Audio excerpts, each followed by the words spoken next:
Dievs stiprais, Dievs kungs uzrunā un uzsauc visai zemei no rītiem līdz vakariem. No Cianas, kas ir skaistuma vainagojums, Dievs staro sava spožuma gaismā. Mūsu Dievs nāk un necieš klusu, iznīcības uguns iet viņam pa priekšu un stipra vētra plosās. Viņam visapkārt, viņš uzsauc debesīm augšā un zemē, lai tiesātu savu tautu sapulcējiet.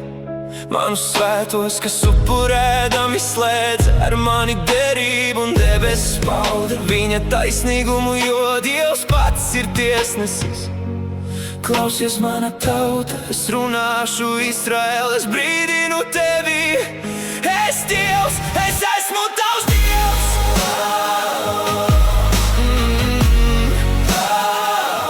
Es esmu tavs Dievs.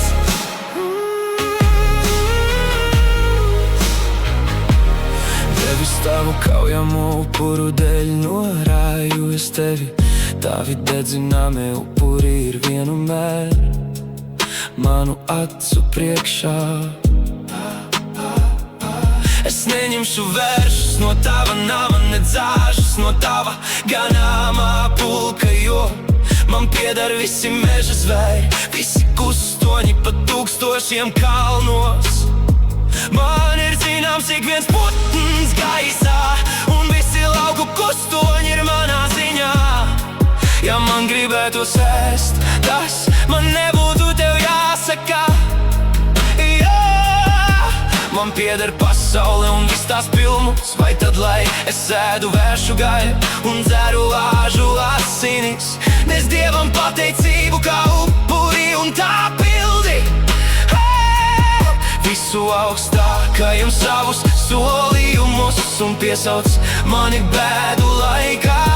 Tad es izglābšu tevi un tev būs mani godāt.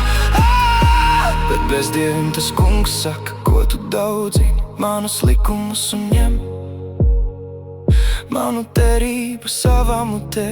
Ja tu ienīsti pamācību un lēd manus vārdus pār galvu, kad tu redzi zagli, tu esi viņam pa draugam. Tu biedrojies ar laulības pārkāpējiem, savai mutei tu ļauj vaļu runāt ļaunu, un tava mēle pauž mēlus. Tu sēdi un runā ļaunu pret savu brāli, tu apmelu savas mātes dēlu, tā tu dari. Un kad es ciešu klusu, tu domā, ka es esmu tāds pats kā tu, tādēļ es pārmācīšu tevi un turēšu to tev acu priekšā. Ievērojiet jau to jūs, kas Dievu aizmirsuši, lai man jūs nav jāsaplosa un glābēja jums nebūs. Kas pienes upurim pateicību, tas tur mani godā, un tas ir tas ceļš, kā es tam rādīšu pestīšanu.